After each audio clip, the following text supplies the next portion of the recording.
staffing is a beautiful industry. And I say that because it checks so many boxes with, if you were to say win, win, win, win, win, like it can check so many boxes as far as the service it provides, checking boxes as a winner in multiple areas.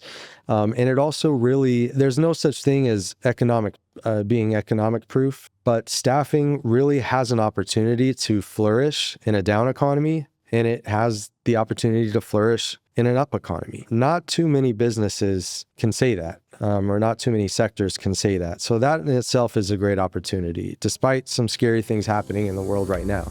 Welcome to WorkNow's Humans of Staffing podcast. My name is Sammy Singh, along with my host, TJ Sammy. Hi, my name is TJ Sammy, the co-founder of WorkNow. WorkNow is a leading provider of software for the staffing industry. Being in the industry for the last 30 years, not only have we run staffing agencies, but we've been in software in the staffing business for the past 20 to 25 years. Our focus is, in addition to other aspects of the staffing industry, will be on how emerging technology is impacting the staffing industry. What we want to learn from this podcast, if you're interested, is how do recruiters do their jobs? What can they do that you can learn from? How our guests are overcoming those challenges and the opportunities they'll see in the future. The owners, what challenges do they face? As well as the temps that work in this business and what do they need for this industry to thrive. So the goal of this podcast is learn and understand where it's going, where it's been, and hopefully you get some value out of this podcast.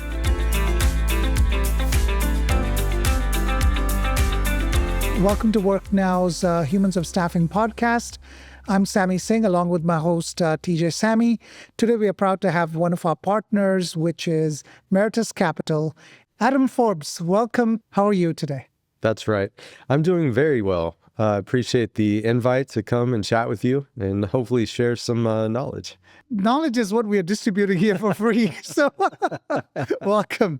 Adam, I know we have dealt, both TJ and I, we got to give a shout out actually to good old Paul DeLuca, because he's been the common thread in our careers. I know we've known him for years ago, not only in the staffing business as well as in our previous company as well.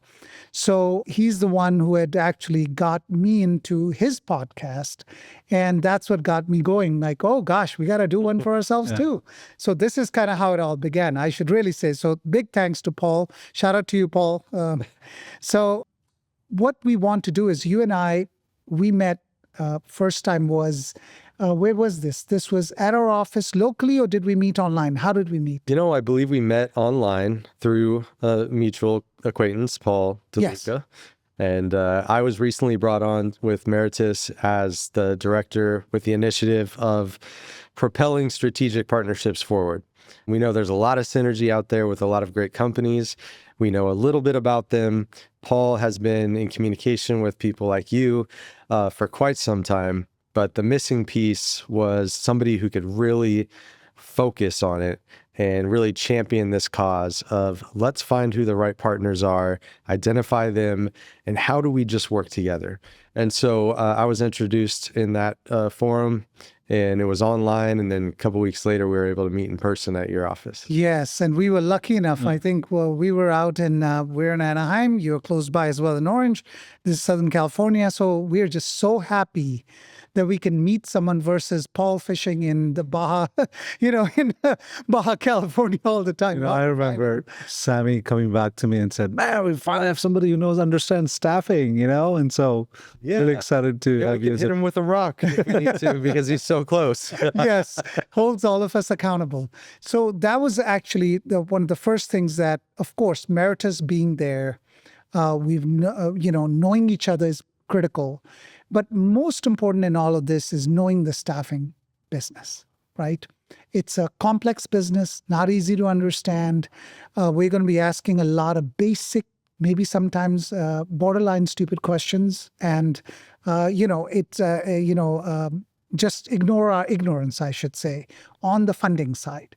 So today we're going to ask you some basic questions. So anybody that's listening is also able to understand the same things in a fundamental way.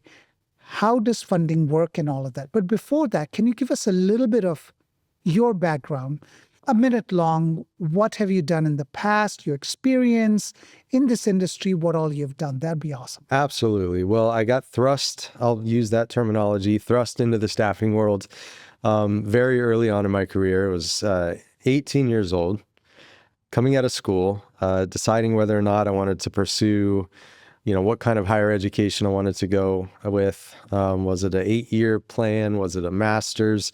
While I was kind of waiting that out, my brother-in-law worked for a staffing company. He managed a staffing company that was focused on providing skilled labor to new home builders.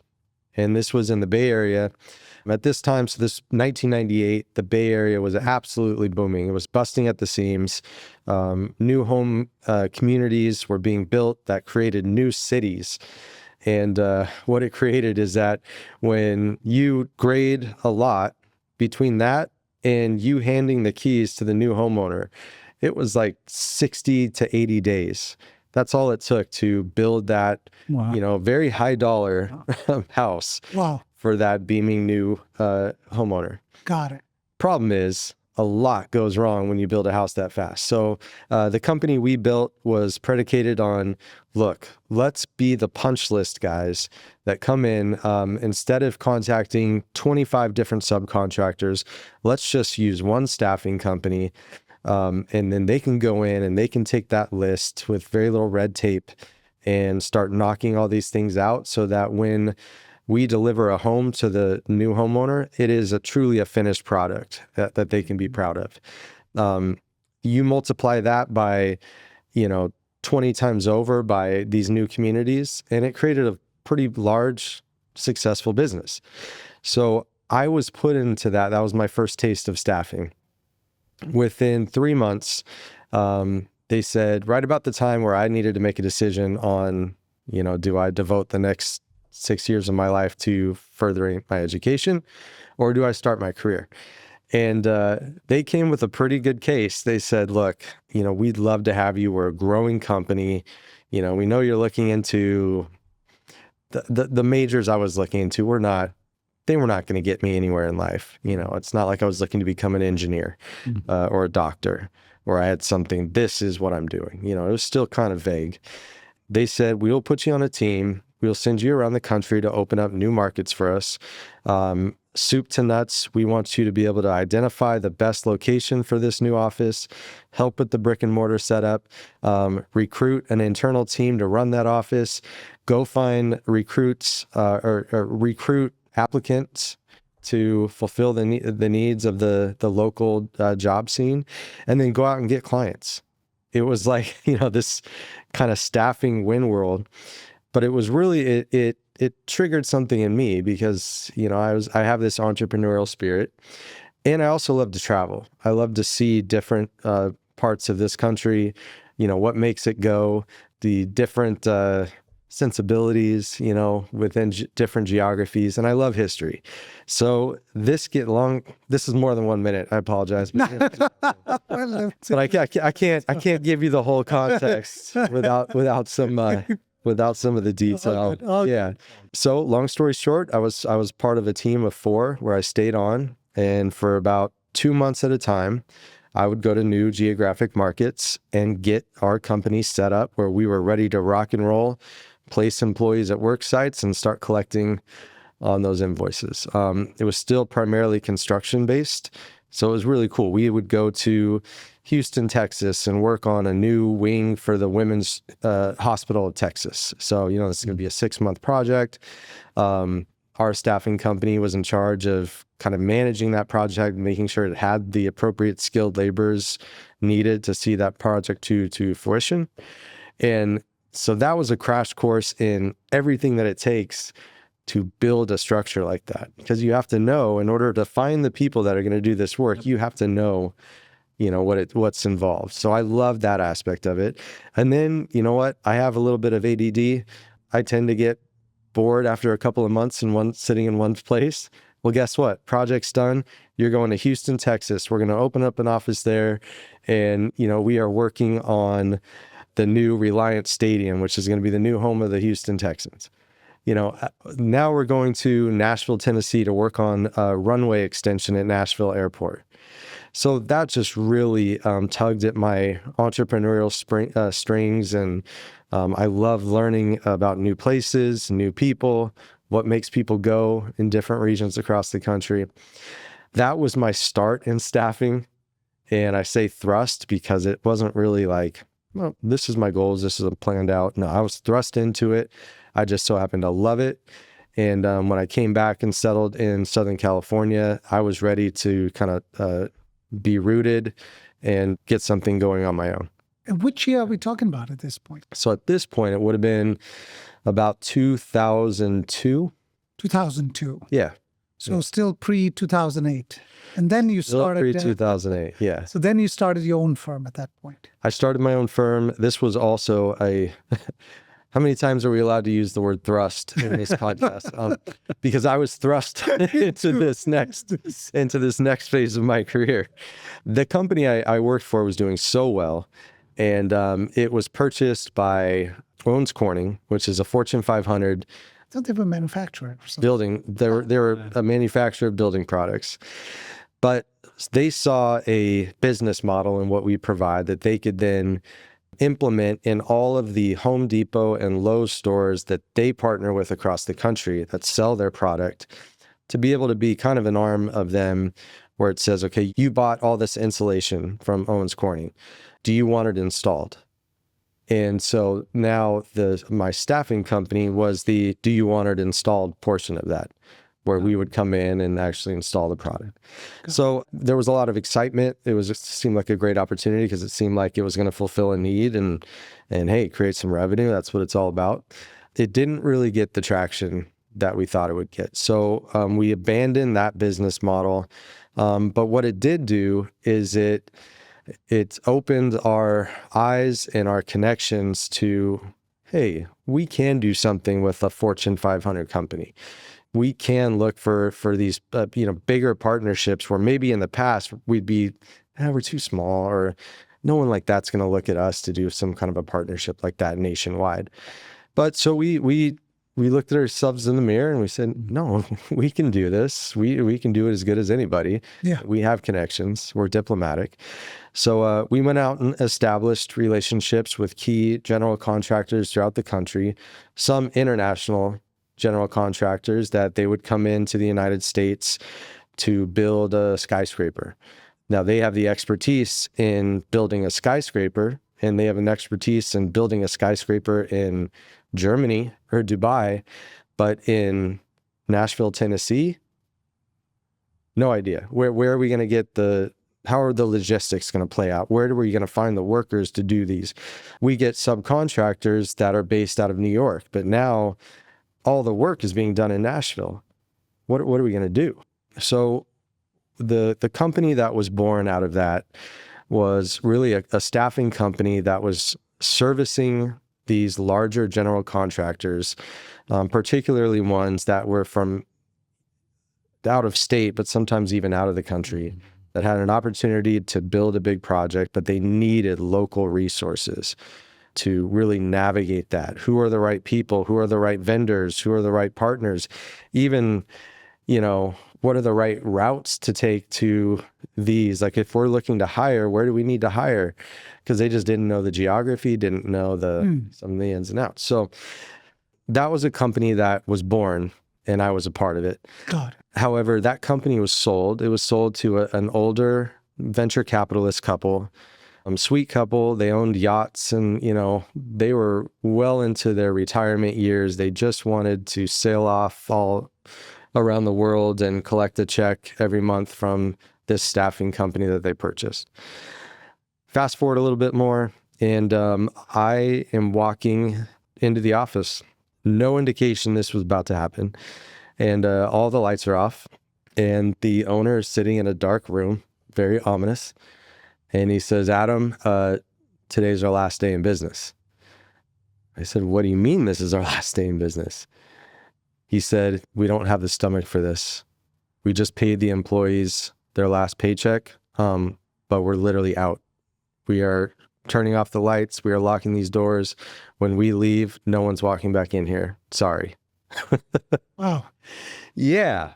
And how many years were you there when this happened? I was there for 2 years. Okay, so 2 years into it. Yeah, 2 years into it. And again, like you make lemonade out of lemons, right? After an initial shock, I started making calls. I started making calls to the employees that were out there. We had over 400 employees that were out in the field. Had no idea what was happening. They were out on mixed probably about 30 different job sites. I started calling everybody, asking for a mandatory, once your shift is over, come back to the office. We'll do it outside in the parking lot. And I let them know what was going on. But I said, you have my commitment. I don't know exactly how this is going to work. Like, I will take care of you. You are the people that made this company go. Yeah. You are the engine. You are the beautiful commodity. Like, you are what's valuable here. Yeah. Give me a week to see what I can do. So in a very short amount of time, another crash course in staffing. We were associated with the construction industry, so I had to go get my general contractor's license in multiple states. I had to go around and negotiate with competitors. Will you please onboard these 400 people, take good care of them, but in 90 days, I'm going to become knocking, and my expectation is that they're going to come back and work for me once I'm all set up. I went to all the clients. I had their full support. They said, you do what you need to do. We will be here the second you open your business. Got it. And so that was an amazing and humbling experience. I was up and running. And then, that first big contract that I got, so excited. I remember, telling my wife, hey, let's get the champagne out, and it was like a builder needed, 36 people for a week. It's like, okay, great. In the whole scheme of things, it's like, oh, that's really small for a lot of staffing companies in Southern California. For me, I'm like, okay, this is a third of, my business right now. I'm just starting up again. 36 people for 3 weeks. That's fantastic. Got it all worked out, got it done. The pricing looked right. And then I checked my finances and I checked my line of credit, which was through American Express of all places. And it wasn't going to even cover 1 week of payroll. So reality check right there. Yeah. Reality check, how am I going to pay for these 36 people? Because my net terms with that client, I don't get paid for 30 days. So they were going to be able to go through this whole contract. I needed to pay them every week. And I won't see a dime from my client for probably 45 days. Yep. Too much payroll to float. So I found accounts receivable factoring. And since then, it is kind of one of the 2 or 3 aha moments in my career that I can pinpoint that said, not only did this save me, but it gave me the motivation and desire to go out and do more. It definitely was a pinnacle in my life of, I can do this, I can do it with the right partners, and now I can go out and sell and train my employees, and now it's like rock and roll. So that kind of brings me from, not knowing what staffing was, but getting pushed into it to, being able to do a couple of cool things that really opened my eyes to the opportunities that were out there, to being, again, forced upon me, you got to start your own business now with no, savings, no Brinks truck in your driveway. How are you going to do it? Picking up the pieces, finding the right partners. That led me through some times that could have gone one way or the other. And I'm so grateful and blessed that they went the way they did, because since then I've dedicated my entire career to staffing, whether be it operating a staffing company or, for the most part, servicing staffing companies, helping staffing companies get started, helping them to grow sustainably, and then setting people up with the right vendors, the right partners to set them up for success. And that is now what I do. Great story. What a journey. What a journey. You're like, that could have been 5 minutes, but that could have been, yes. It's all good. This gives us a perfect segue into what did that factoring look like? Because you got the taste of it at that time. So you said some words about able to grow. You didn't have to worry now where payroll's going to come from. So now let's go back to 101 as to what factoring/funding is. Because factoring, it's really factoring at the end of the day, if I'm not mistaken. Is that how you would describe the entire industry, or what, let's say, Meritus does? Or is it funding as well? Because is there a difference? So these would be the basic things we start with. Yeah. So, I mean, there's definitely a difference, and it's not one size fits all. Okay. It's not always apples to apples. At Meritus Capital, our bread and butter is accounts receivable factoring, Got it. which is a form of lending or funding. We feel that it's the form that aligns best with the needs, especially for staffing companies. Because of the nature of their business, the next massive opportunity is always right around the corner. I'll explain. So, you're a staffing operator and you've been pounding the pavement, trying to get your foot in the door with a large distribution center. You want that contract. You know that you have the people that could make that facility work really well and you'd be successful at it. But you're up against 3 or 4 other agencies that are all saying the same thing. But you're confident. You're confident that you have the right pricing model. And so you never know when that phone's going to ring. Is it going to be the ring to say, okay, we need 100 people here at 7 a.m. tomorrow morning, and we need them with all this personal protective equipment. We need them wearing yellow shirts. We need them with, proper shoe wear. You do not now, as a staffing company owner, have the luxury of saying, okay, let's plan this out. No, that needed to be planned long ago, because by the time you get that call, it's already a 5-alarm fire. It is already emergency. And odds are, because of the competitive nature of our business, you might only get that one shot. So as far as being ready to go, you need to make sure that from a financing perspective, you've done the legwork. And you know that when you pick up that phone and say, okay, Mr. Bank, I need those funds, that it's not going to be, okay, let's start the process, come out here, fill out an application. Okay, we're going to put it through the SBA meat grinder, and we'll let you know in 30 days. There's the luxury of being able to do it at that pace does not exist in staffing, because we are an emergency business. Why would SBA lend anybody anything unless you've got assets to back it up, or you're buying a business? Yeah, so that No one lends you a single thing unless you have a personal guaranteed line of credit yourself, which is probably the only way you can broadly fund it otherwise. And that doesn't go too far. Yeah, so that kind of leads me to the different, lending products which are popular in our space. One would be an asset-based lending product, or you might recognize it as an equipment loan. This is where, especially for a staffing company, there's very little tangible product. Yes. Meaning, hey, we build motorcycles, and each motorcycle is worth $30,000. And if something happens, you can lien that motorcycle, and we'll give you that motorcycle, and it takes you're made whole because that motorcycle is worth $30,000 against the money that we already borrowed from you.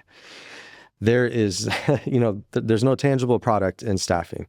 It's all service-based, which makes it very difficult to go out to a legacy bank or an SBA and get a line of credit that even touches what you would need in order to get started. The underwriting requirements are lengthy. They're time consuming. A lot of times they can take 90 days before you even get an approval. And when you get the approval, because your business has no tangible assets, basically they're going to say, okay, owner of staffing company, and your sister and your brother and your mother's uncle, we want to lien all their personal property in order to feel secure that, we have enough hold on your assets to be able to lend you the kind of money you need to operate your business. Now, that's just not good business practice for anybody. That feels like that kind of, you have a gun being held to your head and take the deal. That would be a very rushed decision, because that lender wants you to feel you have no other option. So you're going to give us your firstborn child, and then we'll lend you this money, which still probably won't be able to scale with how fast you're going to increase the size of your business. You've got 100 people going to 400. Yeah, your payroll is going to jump. Yeah. So there is asset-based lending products. There is conventional lines of credit from a legacy bank. You could go to Bank of America and say, I want to open up a business line of credit. For somebody with little experience, not a lot of meat on the bones that they could analyze, meaning the underwriters can analyze. I mean, even with a 840 credit score, they're still going to be, incredibly selective. And the amount that they're able to fund you is going to be very limited. So we found that accounts receivable factoring is the quickest way to access funds that are not attached to your personal property. It's not a lien on your house or your firstborn son. It's the collateral is the accounts receivable. It's the invoices that you bill your clients for. What we do is we come in, we check the creditworthiness of your clients. We're not as concerned as a legacy bank would be over the creditworthiness of the individual, of the staffing company owner. Because again, we're not trying to put you out of business. We're not trying to go after your assets. We just want to see what clients you're doing business with, who's actually paying those invoices. And if they're creditworthy and we have a high confidence level in them, then we will say in a scenario, okay, you have the contract, you're servicing ABC Manufacturing, you invoice $100,000, we will advance you 95% of it. So 95,000 of that upfront, the day you create that invoice. So now instead of waiting 30 days, 45 days to get paid on that 100,000, we're going to advance you 95,000. When it does get paid by your client, they'll pay it back to us. There'll be $5,000 left over. What do we do with that $5,000? Well, we take our fee out of that $5,000, which we call profit. The rest goes right back to the staffing company. And you can do that multiple times per day, over and over and over, as long as the invoice is legitimate and as long as the client is creditworthy. There's really no max. There's no minimum and no maximum on how much you can borrow against those receivables. And in terms of the funds, the example you gave is 95,000. Does it have to be towards payroll? Those funds, are those earmarked towards where you can use those funds as a staffing? That's a great question. As far as the legality of it, I don't know, but I can tell you from a philosophical standpoint, yes, we want those funds to be earmarked to pay the employees. Yeah. From a technical, compliance standpoint, it's a great question. So I'll see what we have in place to kind of ensure that and do some risk mitigation. But yeah, that is meant to pay your people first. That's what it's designed for. Pay your operating expenses after that. And then the profit, try to use it as true profit if you can. And if there's, because we know it's thin margins, but if you have that profit, don't go buy a timeshare in Fiji. Wait, that'll come. Exactly. That'll come. Put that profit in an account that can generate revenue and that you can use as a rainy day. Perfect world. That's what we would love to see. Because my understanding always was that it was payroll funding. That my payroll is X. I'm getting funding against my payroll, right? And then I have to use those funds to pay my employees, my employer taxes, and so forth. But invoice probably gives you more flexibility than in this case. Yeah. So absolutely, the cash flow engine that makes staffing run, it's reliant on those funds going to the right place, the places that need attention. And it's not rocket science. It's, the labor laws that we're up against, and especially in the places like the state of California, if you miss an hour off somebody's paycheck, or if you miss a day on someone's last day of work and you don't have that paycheck ready for them on that day, you're looking at fines, you're looking at damage to your reputation, which might be the most costly of all. So it is very important that you find the right partners that are going to hold you accountable put some parameters and systems in place so that the money coming in is going out to the right places. And ultimately, that's going to make it so that you can sleep at night, knowing that someone's not going to be knocking at your door, whether it's a angry mother saying that my husband's check bounced and now I can't buy shoes for my kids, or it's the IRS. Adam, how does the creditworthiness of a client, how's that figured, right? Individuals, we know. How do you know, right? So give us the criteria. It has to be a public company, a private company. We know DNB is there, but how accurate is that? So how do you guys, first step of the question is ensure someone's got worthy credit. Number two is then how do you collect? Because they could have numerous other bills that are much more critical than you guys putting a lien on them. Yeah. So that's a great question.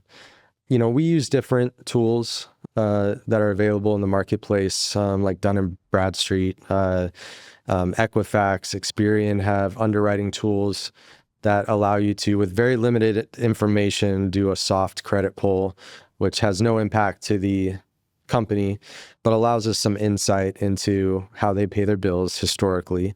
Do they have judgments against them that are either, in the past, but are still lingering, or something that's going to be coming down the pipe? It also allows us to check into things like liens, bankruptcies, things like that. That's not going to tell you the whole picture, but it'll tell you enough to feel like, okay, there's a pass-fail here. And we feel good enough that this is passed. So now it's going to create some supplementary questions where we need to find out about, some of the things that we see are concerning. Whether it's multiple organizations under one, corporation, and there's, 15 DBAs in 15 different states, but it looks like they're just one brand. Sometimes you got to ask, why? Just what's your play here? What's your structure? Why do you move this model around this way?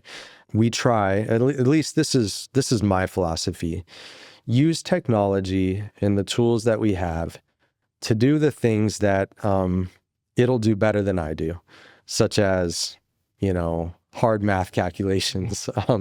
A computer's going to do that better than me. Find some algorithms where they can identify trends that could be alarming. Yeah, we use technology for that. But then when it gets to a certain point and it spits out their score, that's where the human touch really comes into play. We pick up on the phone and say, look, this looks like a concern. We don't want to just simply write it off. Can you explain what this lien is? Can you explain, what happened here where you stopped paying on these invoices? A lot of times just through human dialogue, we can get to where we're at a comfortable place to move forward with the relationship.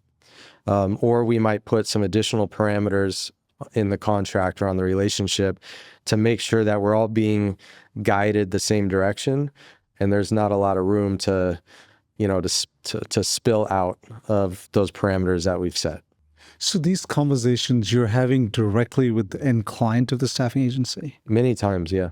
And what's the perception there? I mean, if you're a staffing agency owner and you're like, here's the factoring company. Yeah. You talk to them, how does that work? I mean, so I think this comes into play too when you've been in the industry for so long and you kind of know the context of where they're coming from different sides of the desk. For the most part, and anybody watching this is not so definitive that it's, gospel. These are just my opinions, and there's a lot of most times, sometimes, not every time. But a end user customer utilizes a staffing company nowadays for a few different things. We would love to be able to say, in a Leave It to Beaver world, that they're using the staffing company to go out and find the best people with the best skills to match the job opening that they have. Because they have seasonal work and we need to hire 8 new people. But you know what? Staffing and recruiting companies, they know who those best 8 people are. They're going to get them prepped, trained, ready for work 15 minutes early. That's why we use staffing. That's why a lot of us used to use staffing, and I love it. And I love that about staffing at its core. That is still a very valuable service that I love, both as the employee and as the staffing company and as the end user. Because I was part of a staffing company, and as the employee, I got, because of my kind of ADD nature, but also my entrepreneurial spirit, I was able to be exposed to, 10 different job descriptions over the course of 6 months that I could then be like, you know what, that one's not going to work for me. This one's not going to work for me. I would love to do that. Mm-hmm. And I was exposed to that because I was on a temporary assignment somewhere. So I see the value. Here, I'll probably go get sidetracked. But nowadays, the end user company, they are looking to share, if not completely walk away from liability, from being an employer. They would like on paper to not be an employer. They would like that liability to transfer solely to the staffing company, so that, they can kind of wash their hands from certain things. Something happened. Oh, that's the staffing company's employee. It's not our fault. That has become more the norm than the exception. So I bring up that because knowing that we know that's why they're using that staffing company, all of a sudden the pitch of having a middleman being the factoring company, which now you have to pay us, we have to monitor your creditworthiness, but it allows you to keep using your staffing company. It's not as heavy as a lift as you would think, because what they're getting for that is so much more than the little bit of headache that they have to go through by saying, okay, well, now we have to pay the factoring company instead of the staffing company directly. I mean, they're making payments regardless, right? So they're making, and if you don't want to do this, pay on demand. Yeah. Like every other work, employer has to do in the country. If the employee works, you pay them that Friday or the next Friday. No one else gets to wait 30 days, 45 days, 60 days to pay an employee. Cash flow advantage, right? Yes. Yeah. So, and I've had conversations where I'm like, Mr. Manufacturing Company, you created this. Yeah. You created this. You created my industry by wanting 30-day terms, 45-day terms, 60-day terms. That's not sustainable for the company that you're using to supply these workers and to take off so much liability from you. So this is the collateral damage, and it's not that big a deal, so it's not as much of natural today in the staffing business. Just one of the natural DNA parts of the business become the norm. Yeah. What happens when someone does default now? Now here's a client. So there's so this is where it would be. It's up to you to how much clarity you want to give on it. Yeah. It's first the company shuts down tomorrow morning. They owe $100,000 still.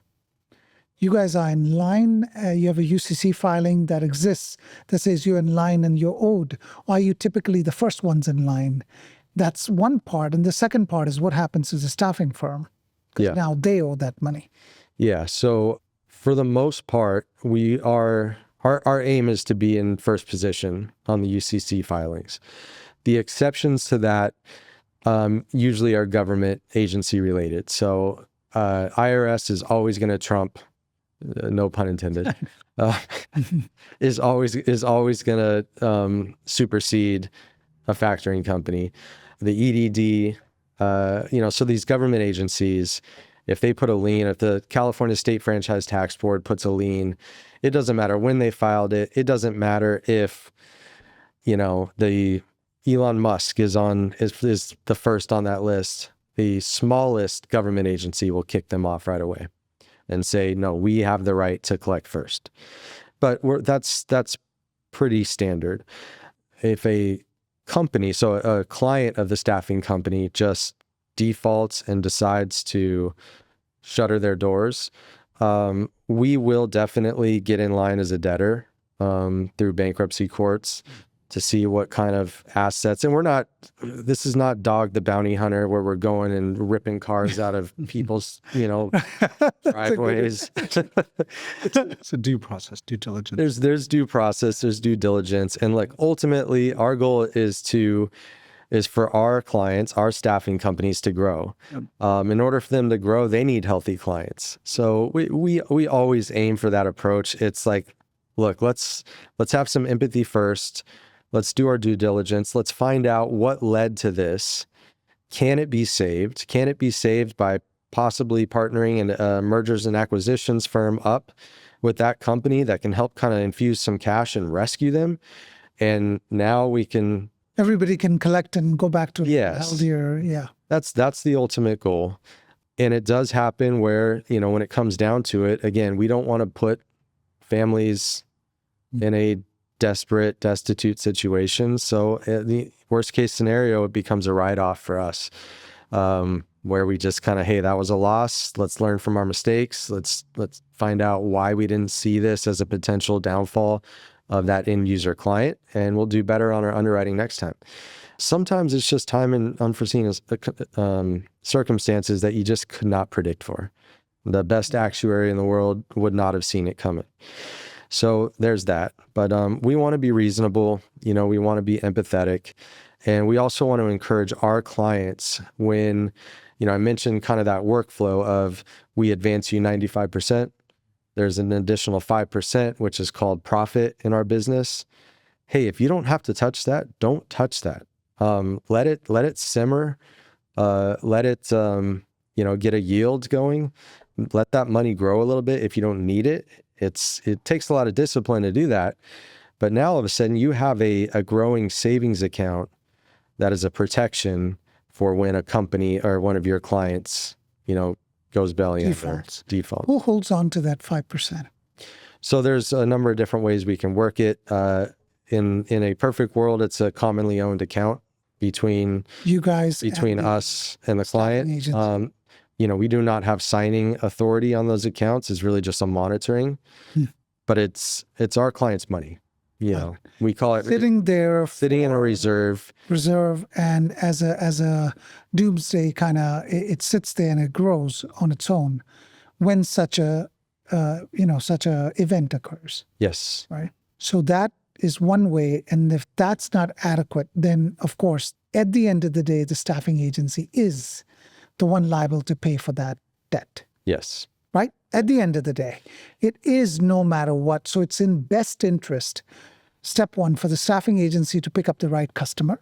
Absolutely. Do as much due diligence up front before they even go out and chase the biggest. So if I've got a lane of cold calling to do, I would rather, which is one of our guests had mentioned to us, she would rather go to the whole lane, check out the 10 different, companies, get all of them vetted by the factoring company up front, and then know that these two are worth the company's chasing.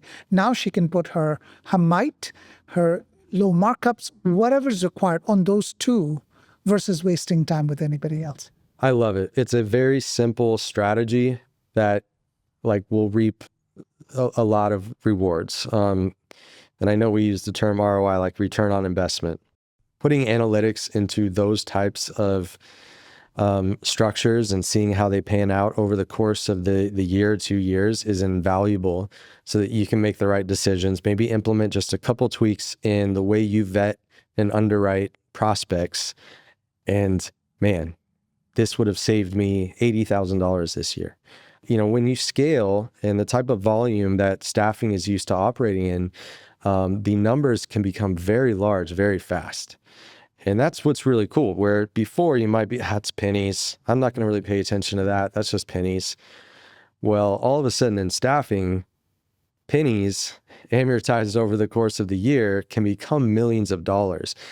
And it sounds ridiculous, but it can happen under your nose. If you don't have the right oversight and the right partners looking out for your best interest. So does Meritus then offer that service up front so that this is more of a sales process first? Because having been in staffing, I remember even today, for example, if we are doing sales, how many times have we just look at what the client, it's a big enough company, doesn't look, but there's never any due diligence done on the creditworthiness of that client. Do they pay their bills? Do they not? It's huge right? At the end of the day, you're chasing your tail all day trying to collect. And in SaaS now, that's why in our industry, everybody's gone prepay me quarter. Prepay me for the month because I no longer will carry it on the back end because that level or due diligence has not been done. In a staffing, just tweaking, because this helps all of our staffing customers, right? If they do the tweaking up front of, as you're looking at prospects, get them run where it's with your funding company. If it is Meritus, have them run the pre-vetting of those clients that you're chasing so that you have a better chance of success and a lot more savings occur towards the back end because you'll probably, I'd say you eliminate 95% of the junk that you're going to come through. Yeah. And I'll tell you, like along those lines, there's a certain time period, and it's usually during the prospect phase and quoting phase where everyone is, they're all hands on deck. Yeah. The funder is all hands on deck because we're trying to get docs in place to where we can fund that staffing company. The staffing company, they're in buying mode. So, they're on high alert. They're thinking, okay, look, if we can save this much money, save this much time, add these services, we would like to make the move to and sign a contract with hopefully Meritus. You have that window where everyone's coming to the table because they need something and there's motivation to get something done. But it's a limited window. It's not open forever.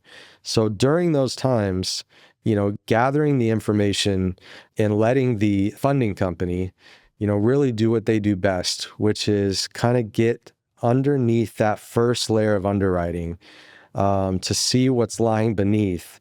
And I use an example that I've learned the hard way from real life, but allowing them to do that as a service, it might feel invasive, but trust me, it's in the staffing company's best interest because there are clients out there of staffing companies that I really call predatory clients. They know how to manipulate and abuse staffing companies like they are a credit card with no intent of ever paying it back. And I'm not trying to sound cynical, but it's happened, and it's happened over and over and over again. The funding company is in a unique position to kind of identify who those predatory clients are.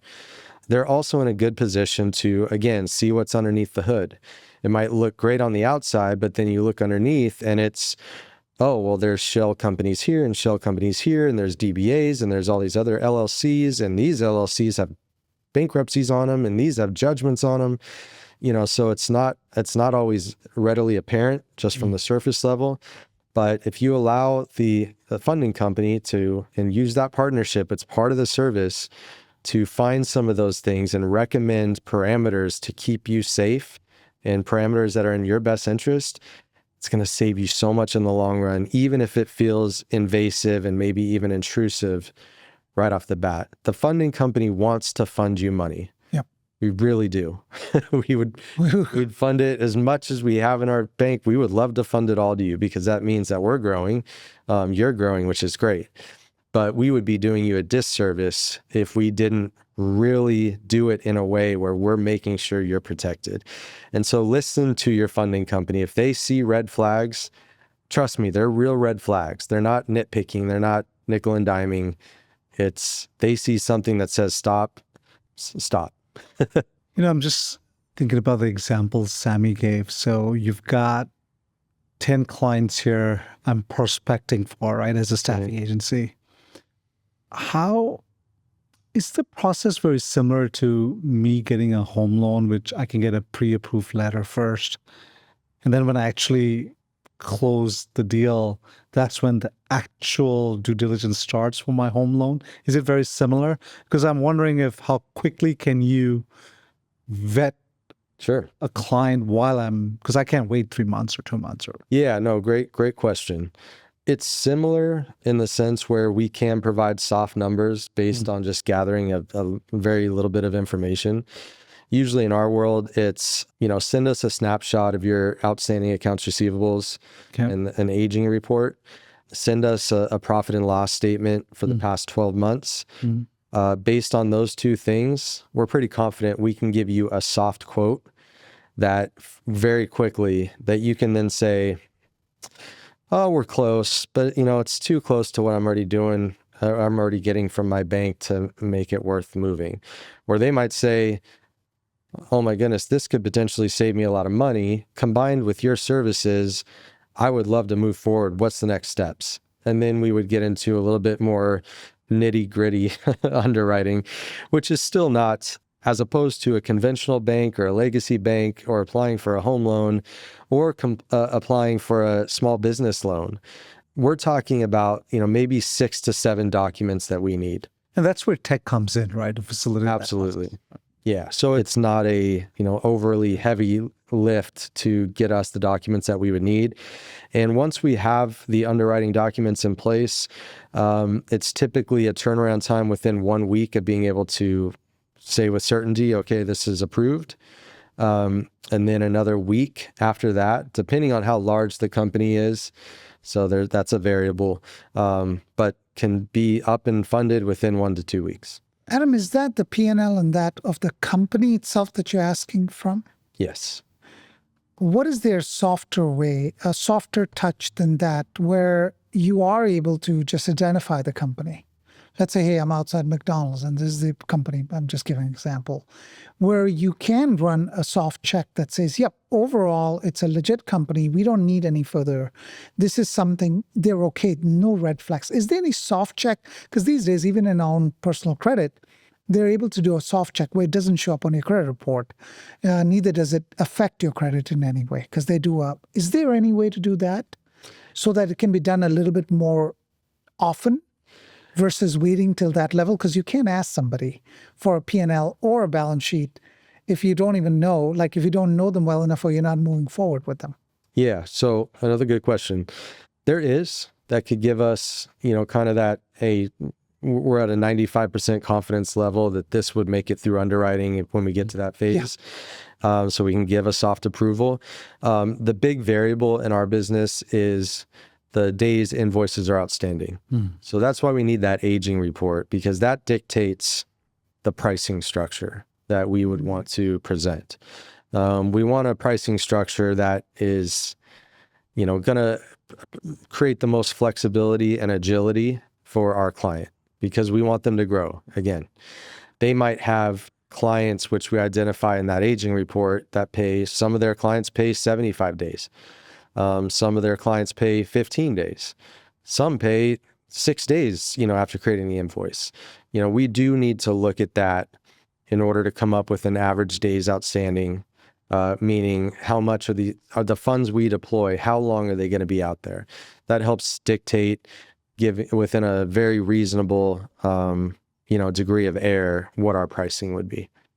Because on work now, our mantra is time to bill should be instant billing.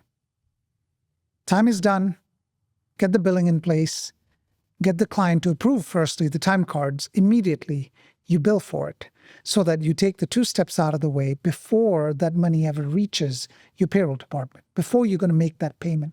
Because what that does is it reduces the error rate. What would traditionally happen?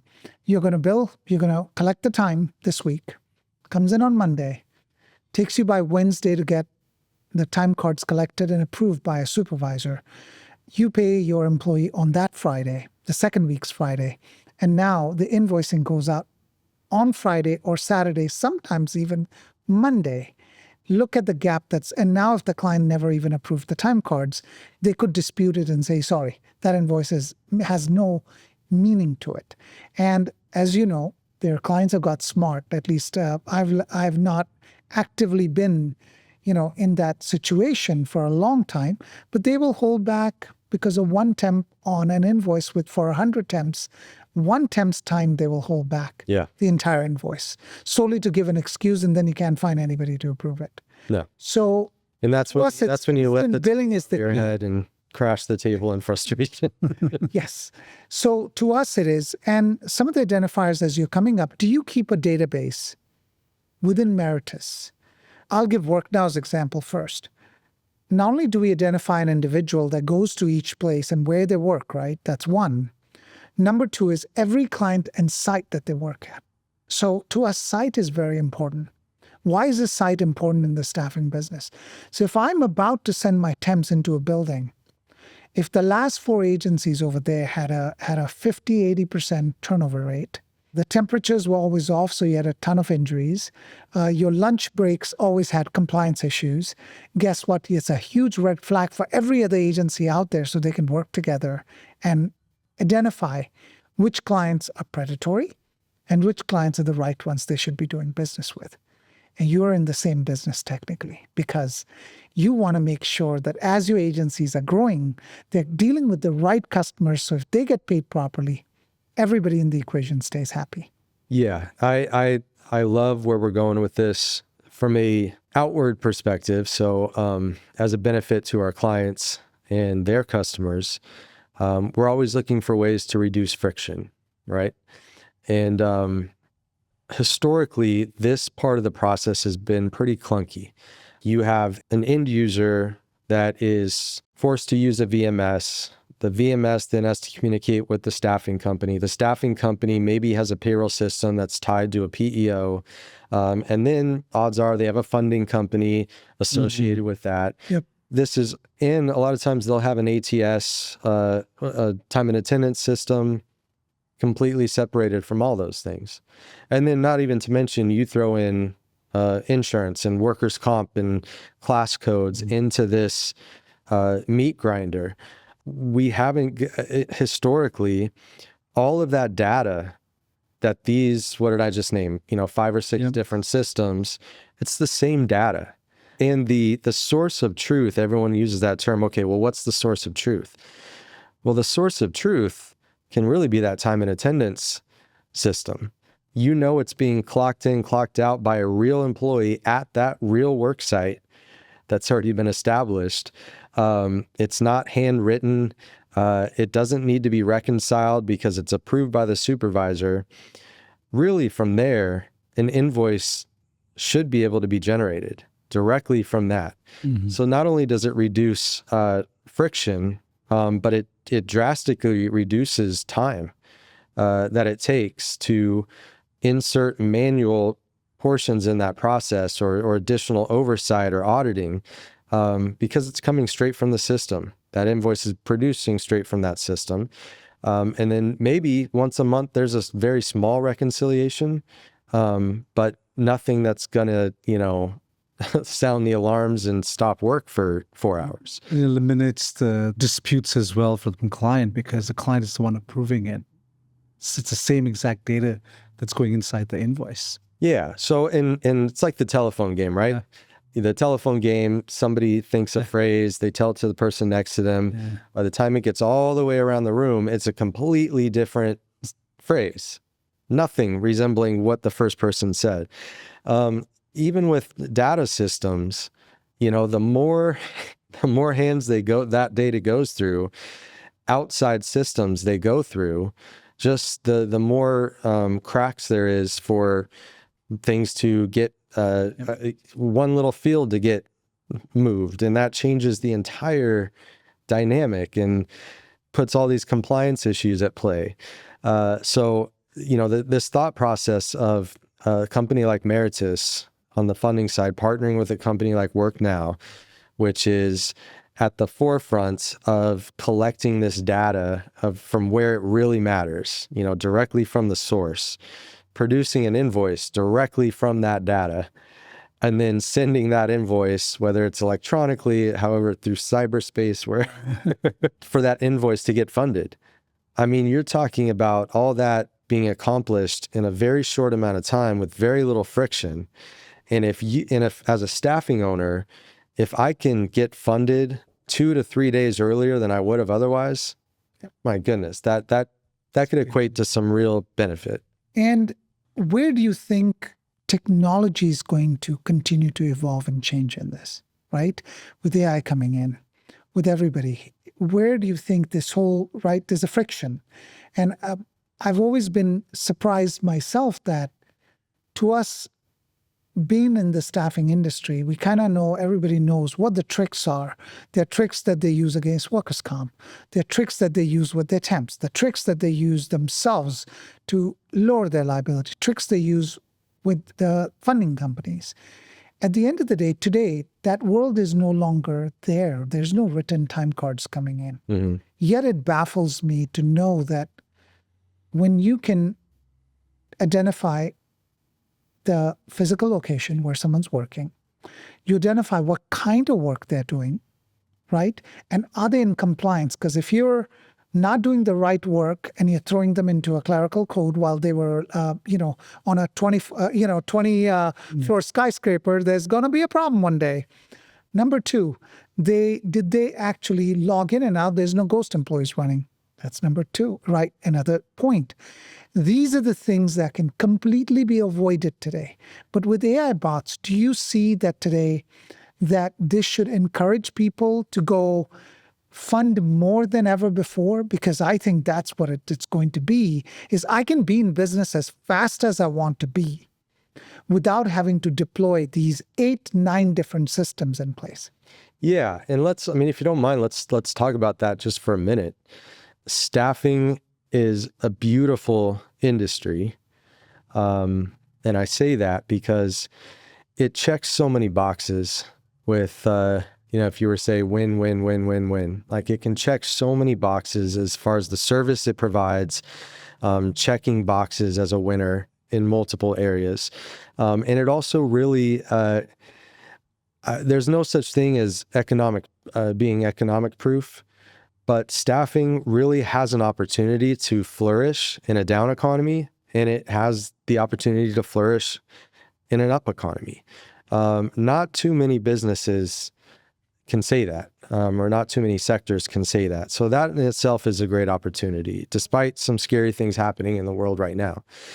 It's also unique in the sense where, somebody who has a lot of, has some knowledge, maybe they know how distribution centers work and how they connect to manufacturing, and then how they connect to transportation, kind of how this commerce works, especially along like this distribution corridor, which we're in, the southern half of the country, Interstate 10, Interstate 40, these main distribution routes, and all these football-sized distribution centers that have risen, in these small towns that now need 800 workers in in a town where they just got a McDonald's for the first time. Pretty cool. But I'm saying this story because of the growth potential. If I was to go, and I'm entrepreneurial, so I've looked at franchise models in my past, and like ServPro, not to name drop a restoration company. You're looking at $500K in cash to get up and running, if you can find a territory that's going to fit all your needs too. Where do you get that $500K? Okay, well, I'm going to go to the Small Business Association. Okay, they're going to tell you, all right, do you have assets worth $500,000 that you could borrow this against? Well, I really don't want to put up my house. Well, you have to. Okay, let's start the process. How long? Well, in 90 days, we'll have an update for you. It's very cumbersome.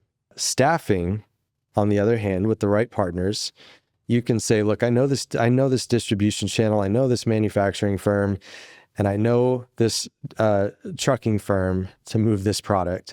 I would love to start a staffing company that integrates all three of these so that they're really streamlined. I'll be the lead staffing agency for all three of these products. And it's like, man, it's going to change the industry. And then when manufacturing slows down, shipping's still going to be going strong because they got to move all that product. I'll use the same people to do this. And then when that slows down, I'll move them back into manufacturing. This is just a very small example of how you can start it up so quickly. Right now in the state of California, there's no set standard. There's no uniform, for better or worse. There's no uniform code or licensing requirements to be a staffing company. You could go to the Secretary of State, file an LLC. Or a DBA and start moving. DBA, I'm a staffing company tomorrow. Okay, so now what do I need?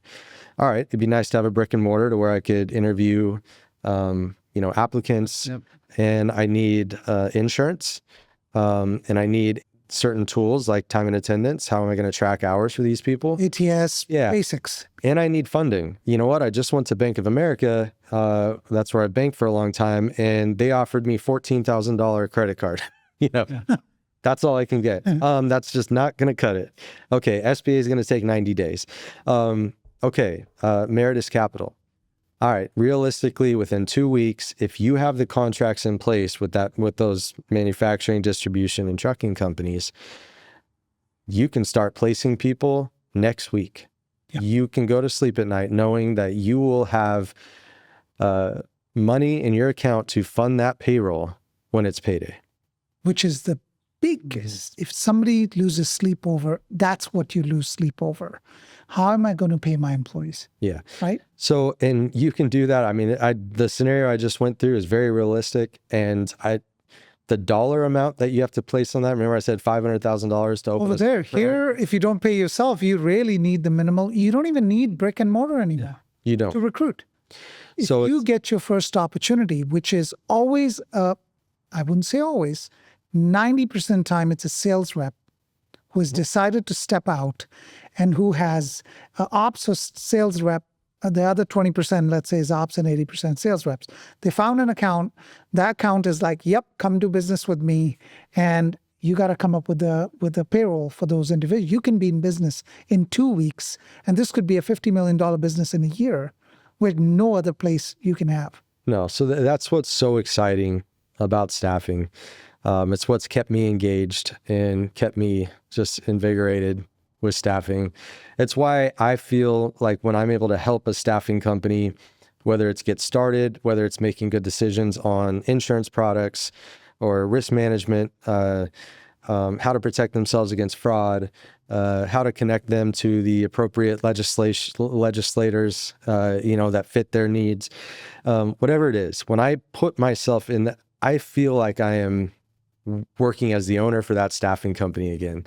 And I say that just because of the energy you get this really awesome energy of like this rush of, my goodness, like the American dream. Like, I mean, 4 weeks, I can have it. And I thought I was going to have to wait until I was, the year 2040. Nope. Yeah.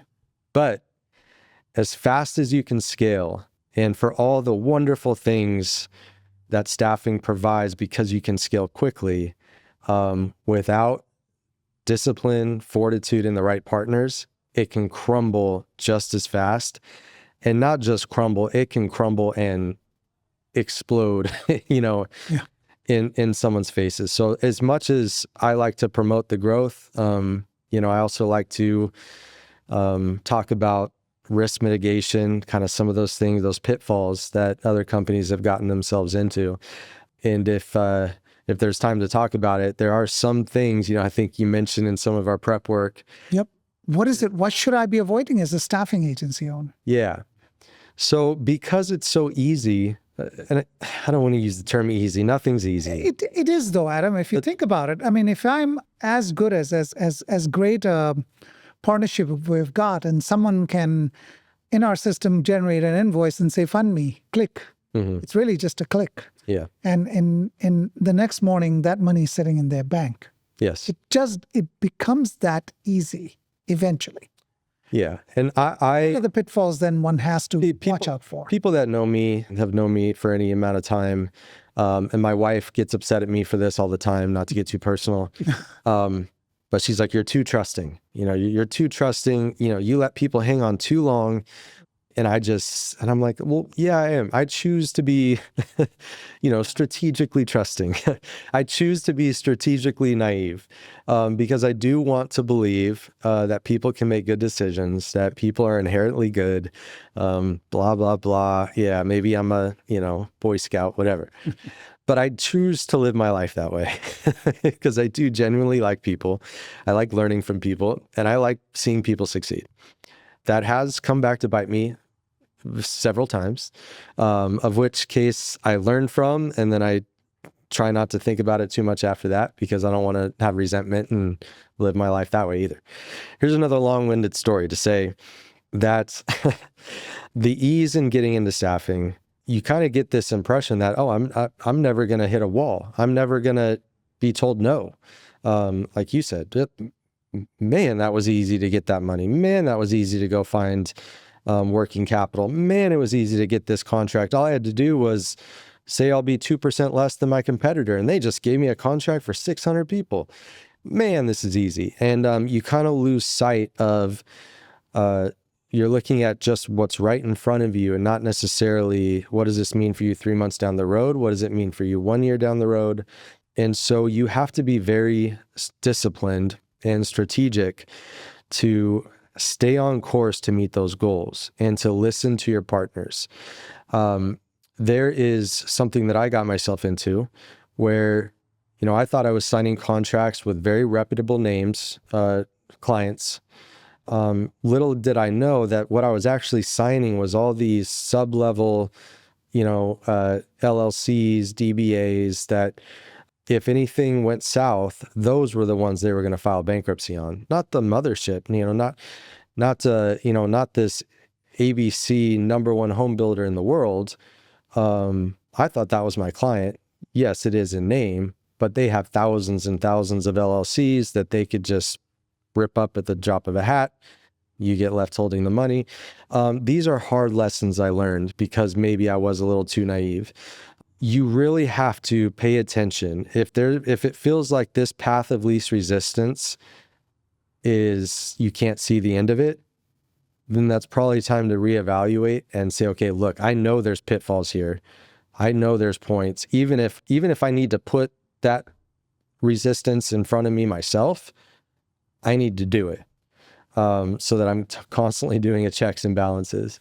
And if you do that, staffing can just be this awesome way to build a business, scale a business, and make some money in an industry that is pretty awesome.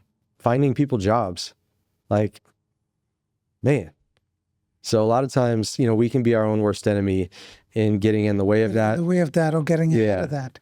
Which industry today, be it logistics, because we're beginning to get ourselves, we just got a client out of Canada as well, right? So we're getting into the Canadian market. We're seeing a lot of growth in oil and gas. Mm-hmm. So staffing agencies that provide for oil and gas. Any particular industry that you guys have seen a surge in where more funding is required, like more agencies are getting funded besides your traditional manufacturing and distribution? I'm not sure if you're familiar with the assembly bill that was passed in California, soon to go federal, unless that hits a roadblock, but AB 5 was the name of the bill.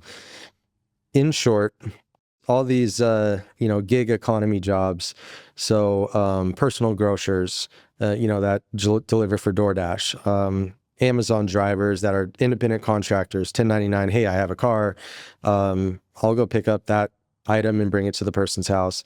Amazon deliveries, or Uber. Uber. I'm just an Uber driver. I'm an independent contractor, 1099. I'm my own boss. Well, the state of California a couple of years ago said no. Uber, you have to classify those people as employees.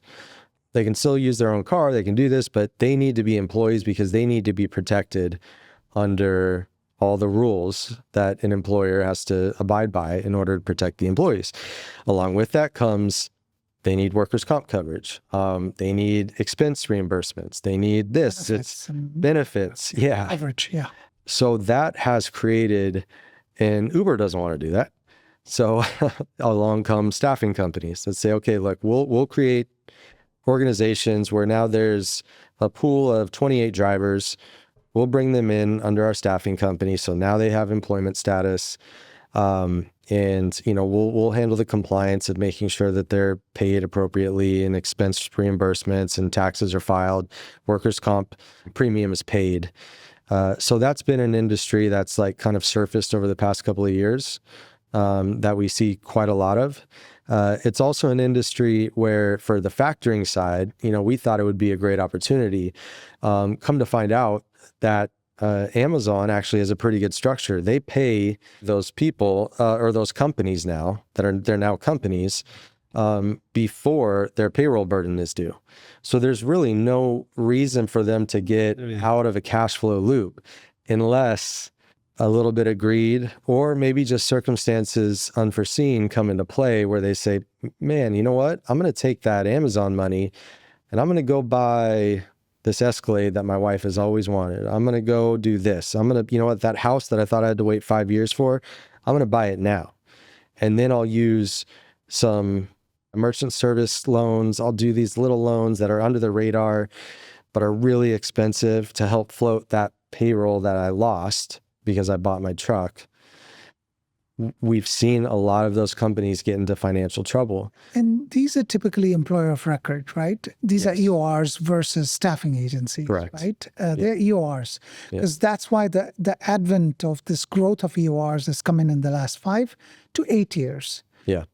And that's where exactly the reason this growth occurred. And you're right. I mean, and this will continue happening though. New things will continue because nobody wants liability at the end of the day. And any small company doesn't want to go through the hassle of hiring. Hence, even us, we use, a PO to basically do our work because we don't have an HR manager that's going to go over. Or when you're recruiting, you don't know the compliance of 8 or 12 different states. How are you going to hire? So those are the things that have really grown that. So going back to as a staffing agency owner, you should, of course, your own conduct will catch up at some point. Is there also vetting of the owner itself? Is that a part of the application? Their background screening, anything? Is there any piece of it that's a part of this decision making? Yes. So, the 2 forms of identification allow us to do a background check, that they have to approve and sign off on. Look, we're not looking for speeding tickets or going 100 miles per hour on the 241 toll road. And we also have a lot of empathy for, a lot of people went through a horrible time during the recession in 2008. So, maybe there was bankruptcies, maybe there was foreclosures, things like that we will highlight, but usually an explanation is adequate. Is adequate. Let's talk through this. Yeah. Things that are a, nail in the coffin is there criminal activity having to do with financial fraud? Is there criminal activity having to do with insurance fraud? Those are things where I am all for second chances, third chances, fourth chances, that unfortunately you just can't come back from. Yeah. In this industry. That makes it reasonable. Right. That's a reasonable ask, right? You're going to be lending a lot of money, and those individuals need to have some, not only as an individual, but even as a company, what their conduct is as it goes by. Yeah, that's why this is, has been a really good model for staffing companies because there's such synergy there. Somebody who has, maybe they've tried and failed at a few businesses. Like I said, 2008, still haven't recovered. Maybe they have a 500 credit score. They rent, they don't have many tangible assets. That is not a SBA loan. They'll hang up the phone on you. Bank of America will say, good luck to you, talk to you in 10 years when all this gets off your record. Accounts receivable factoring, again, if you have an entrepreneur who's a good person who maybe fell on some hard times, doesn't have that criminal activity, doesn't have impending judgments that would impact our ability to collect. If they have good connections within the industry to where they can go, if they had a structure in place, so they had their LLC or S Corp structure in place to go out and get contracts with reputable companies that need temporary labor, then that is good enough for us. We will then, again, look at the creditworthiness of that end user location. And we look at our ability to collect on those accounts receivables. We are not going to drag that owner through the mud on, why in 2005, you defaulted on a John Deere tractor. It's not invasive like it is with conventional lines of credit. So Adam, where do you see the future of funding, especially accounts receivable funding? I see it as still being just a perfect match for the type of ebbs and flows that are synonymous with a staffing company, especially as an economy enters into kind of an unprecedented phase right now where there's some uncertainty. There's not a lot of confidence. Typically what happens is end user customers, so the brick and mortars that manufacture, they might want to downscale their in-house staff. And that's unfortunate for those people, but sometimes they want to downscale. But then they get these, spikes in, well, we still got to get this this product out. They'll go to utilizing a staffing company to fill in that gap in the workforce. Now, our hope is that when they get that workforce, that temporary workforce, they're going to excel, they're going to like what they see, and they're going to give them long-term employment. But one thing it really does for the economy is it keeps more people off of the unemployment line, or having to tap into the unemployment insurance. And it really keeps the candidates, that pool of candidates that want to work, it keeps them in the workforce. And the more you can do that, I think the faster the economy can rebound if we do in fact see a recession, because you're already ahead of the game. You have people working in the jobs that they want to work at, where they don't have to start up again. So I see staffing as being a really great bridge, and we have historical accounts to kind of validate this. Staffing can be a great bridge between a down and up economy. As they get those big spikes or ebbs and flows, the need for a real adaptable and agile funding model becomes even more necessary. Where in a pinch, because again, odds are when the staffing company is getting that call, it's already an emergency situation. Hey, we got this order that we didn't think was going to come in. Now we need 30 people yesterday. It's not realistic for that staffing company to say, okay, we're going to go the conventional route. We're going to talk to our banker and see if they can increase our line of credit, in which case we're going to have to tell them, go through underwriting all over again. We're going to need to see if we can put up our Oldsmobile as that we've had parked in the garage, as collateral. It's cumbersome. Factoring, they'll know within a phone call or an email, yeah, you got this line increased, you're good to go. As soon as you can put those people on that job, you have the money to cover payroll. Excellent. That's a very interesting dynamic. Again, want to thank you, Adam, for coming out here. This was very, very informative for us. It's a great learning experience, and what it teaches us all of this is anybody that wants to be in the staffing business has a conduit to be in the staffing business, and there are no restrictions if you pick the right lane. You do things right, follow a disciplined way, that there is a way to be easily in the staffing business, but it's a hard road to crack. And it's better, the more you know, the better off you are, right? Using the right tools, using the right technology, using the right funding partner, using every single tool that's available. Even PO has a great value to it. They are able to do your payroll. They're able to give you workers' comp. Everything that you can gather, but it doesn't stop you from getting into the business. It actually encourages you to get into business. And even with this up and down, we may get something that, that'll present itself as an opportunity.